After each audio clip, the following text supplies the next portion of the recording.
bimbo mais pas trop. Pamela Anderson a décidé de répondre du tac au tac au producteur de la série Pam et Tommy diffusée en France l'année dernière sur Disney+.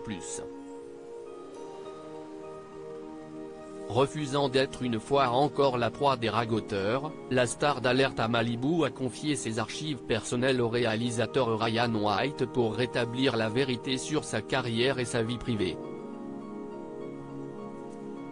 Ce mardi 31 janvier 2023 débarquera ainsi sur Netflix le bien nommé Pamela, A Love Story, documentaire long de près 2 heures durant lesquels Pamela Anderson se livre à cœur ouvert sans passer sous silence les épisodes les plus douloureux de son existence. A commencer par une enfance pas aussi rose qu'on ne pourrait le croire. La célèbre beach girl a grandi loin des plages de Californie, dans une petite ville au cœur de l'île de Vancouver.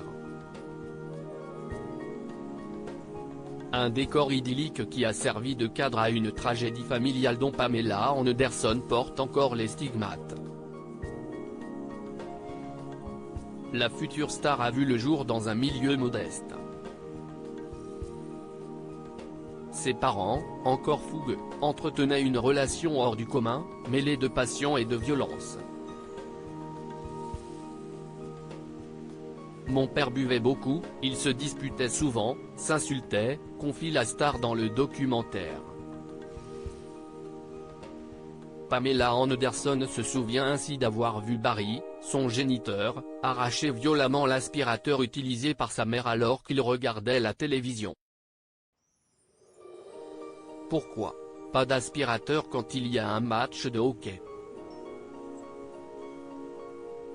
Pamela Anderson, on se dit que si est pour ça que je suis un peu folle. Impossible d'ignorer Barry quand on habite sur l'île de Vancouver.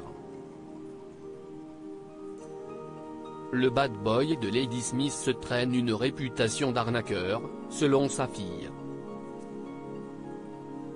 Tout le monde a ainsi sa petite anecdote sur lui. Mais Pamela Anderson remporte haut la main le concours de la meilleure histoire à son sujet. Mon père aimait la vitesse. Ma mère a une cicatrice sur le front parce que sa tête est passée à travers le pare-brise quand elle était enceinte de moi. Ce premier traumatisme semble dérisoire au regard d'autres atteintes plus graves portées à la petite fille, victime d'attouchements sexuels de sa nounou, puis violée à l'âge de 12 ans.